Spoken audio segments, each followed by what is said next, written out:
Salut tout le monde! Ça fait vraiment longtemps que j'ai pas fait de vidéo, j'ai vraiment été super occupée, mais ça faisait longtemps aussi qu'on me demandait de faire une vidéo sur le jeûne intermittent. Alors, me voilà! Pour commencer, il y a plusieurs formes de jeûne. On peut entendre le 16-8 qui est le plus populaire, puis c'est celui dont je vais parler aujourd'hui. Également, il existe des jeûnes de 24 heures. Il existe aussi des 5-2 qu'on appelle. Donc, je vais vraiment tout démystifier ça, mais c'est vraiment le 16-8 qui nous intéresse. Donc, c'est vraiment là-dessus que je vais me baser aujourd'hui. Le 16-8, en fait, c'est quoi? C'est 16 heures où on ne mange pas et 8 heures où on mange. D'où le 16-8. Donc, vraiment, 8 heures, on concentre notre alimentation, puis 16 heures, on jeûne. Le 24 heures, ben ça le dit, c'est que tu fais un jeûne de 24 heures. Tu peux le faire une ou deux fois par semaine. Et le 5-2, ça l'équivaut à 2 journées où tu vas manger 500 calories. Donc, 2 journées qui ne sont pas collées préférablement. Puis le reste de ta semaine, tu manges un peu n'importe quoi. Moi, je trouve que le 16-8, c'est lui aussi qu'on parle le plus souvent, mais je trouve que c'est lui qui s'adapte le mieux dans la vie de tous les jours puis qui est le moins néfaste tant qu'à moi. Je dis pas que les autres fonctionnent pas, mais moi, de pas manger pendant 24 heures, oublie ça, je vais me transformer en monstre. Bon, le jeûne, écoutez, ça date depuis longtemps. On en entend plus parler, je vous dirais, depuis 2020, mais c'est vraiment quelque chose qui existe depuis extrêmement longtemps. Si on repense à avant, quand les hommes partaient à la chasse pour cueillir, pour chasser, on s'entend qu'il était un long laps de temps sans manger. Également, on peut voir ça aussi dans les coutumes religieuses, les gens qui font le ramadan, les gens qui vont faire le carême. Donc, le jeûne existe depuis longtemps. C'est pas une forme de diète, c'est pas une nouvelle tendance qui vient de sortir. Puis, je vous dirais que c'est quelque chose qui est encore méconnu, même si ça fait longtemps que ça existe. Les gens vont lire sur les internets, ils prennent une information à droite à gauche, puis ils décident de le faire par eux-mêmes. Mais c'est pour ça aujourd'hui que j'ai décidé de faire cette vidéo-là. Je vais vous parler au mieux de mes connaissances. Je vais aussi... il y a plusieurs études qui existent là-dessus aussi. Donc, je vais vraiment vous faire un vidéo explicatif comment que ça fonctionne. Puis vraiment je vous dirais ma manière à moi que j'ai su l'appliquer au quotidien puis qui fonctionne très bien. Donc, moi, comment que je l'applique au quotidien? C'est que, bon, comme j'ai dit au préalable, je fais le 16-8. Donc, quand je soupe, je regarde l'heure à laquelle je finis de souper, je calcule 16 heures, puis je déjeune à partir de ce moment-là. Donc là, je défais une première chose. Pour ma part, c'est important de déjeuner. Je sais qu'il y a beaucoup de personnes qui font le jeûne, qui commencent à manger, par exemple, à midi, puis ils commencent avec leur dîner, puis ils vont aller jusqu'au souper, puis donc ils vont juste inclure 2 repas dans leur journée.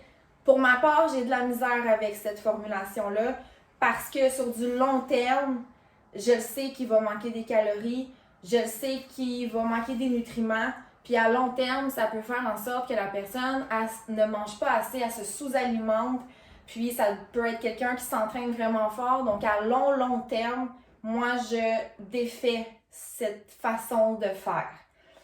Pour ma part, je déjeune, donc je rentre vraiment mes 3 repas, mais dans une fenêtre de 8 heures. C'est pas rare non plus, exemple, une journée que je me suis vraiment entraînée fort, que j'ai été active, mais c'est pas rare que je vais inclure aussi une collation. En fait, le jeûne, ça va vraiment t'aider à mettre dans une fenêtre précise le temps que tu peux manger. Mais ça veut pas nécessairement dire que tu dois extrêmement couper les calories.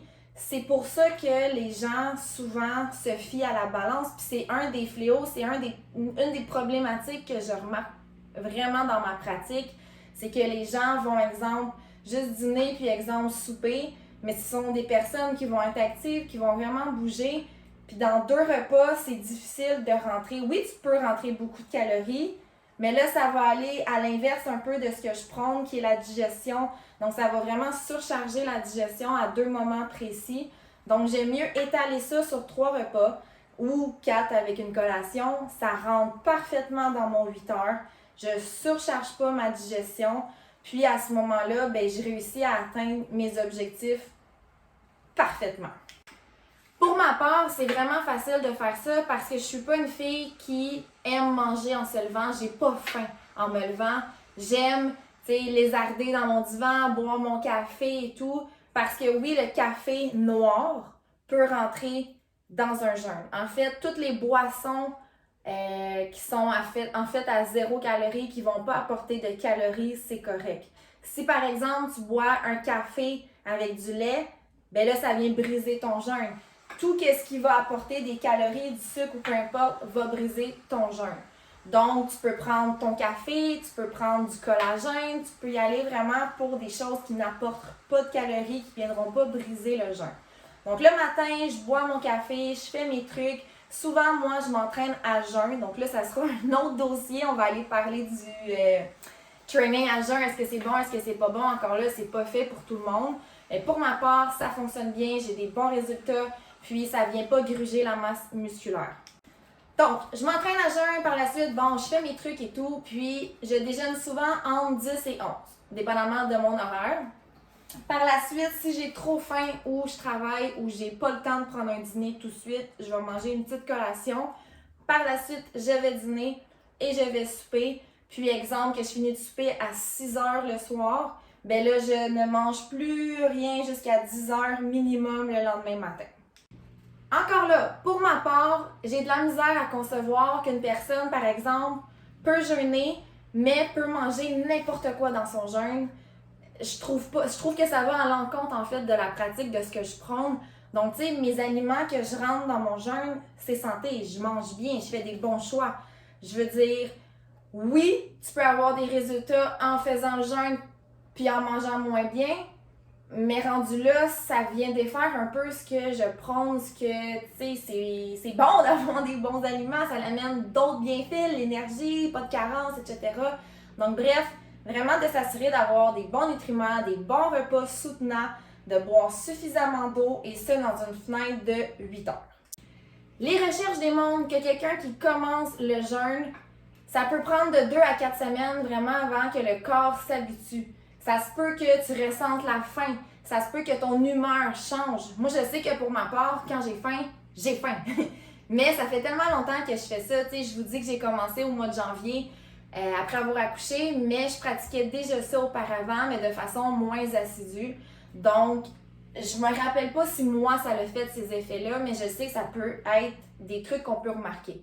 Donc, après 2 à 4 semaines, le corps s'habitue. Puis à ce moment-là, ça va vraiment bien, puis les bienfaits se ressentent aussi très, très, très rapidement.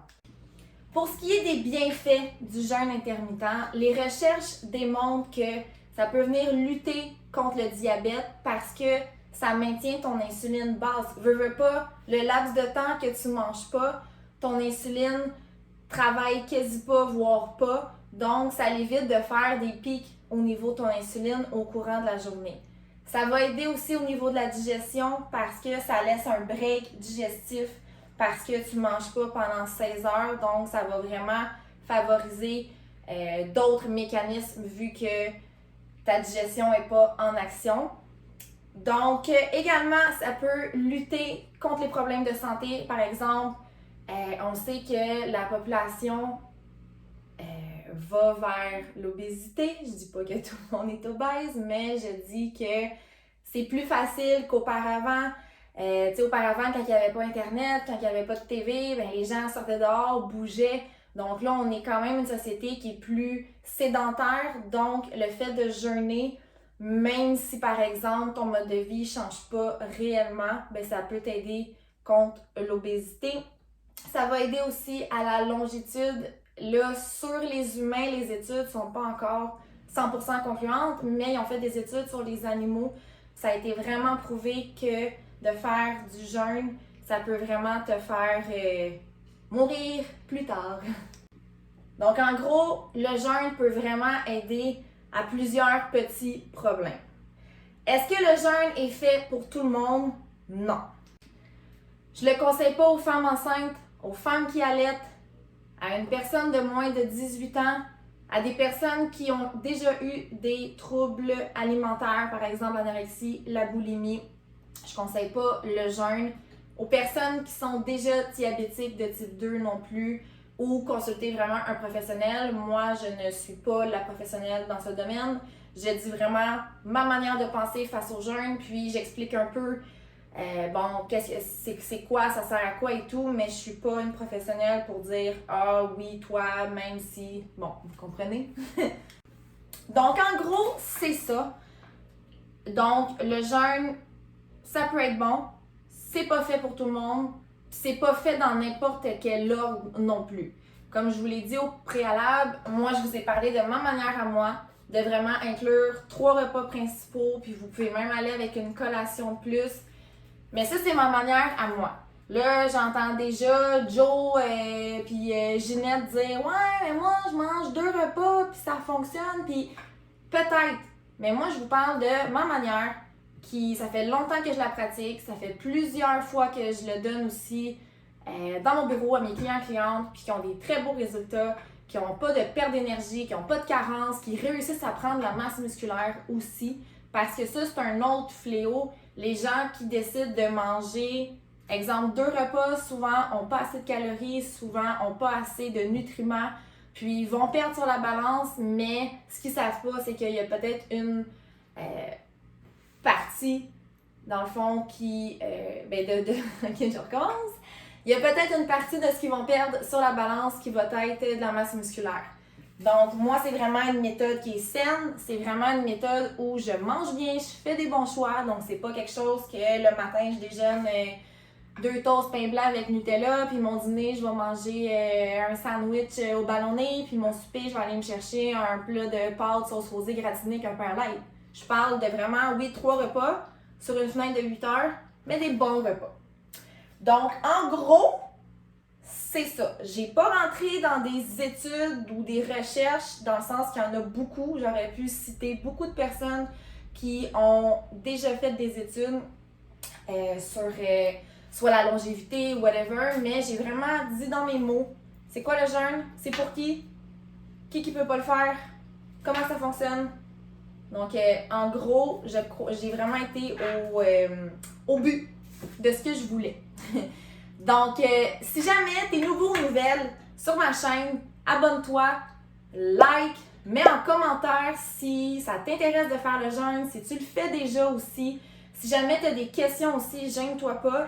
Puis je sors habituellement plus de vidéos par semaine, mais ces temps-ci, comme j'ai expliqué, j'étais vraiment occupée. Donc, c'est bon, mais en même temps, je sais que vous vous êtes ennuyés de moi. Yeah! Donc, c'est ça. Donc, j'espère que vous avez aimé. Puis, sinon, je vous souhaite une belle journée.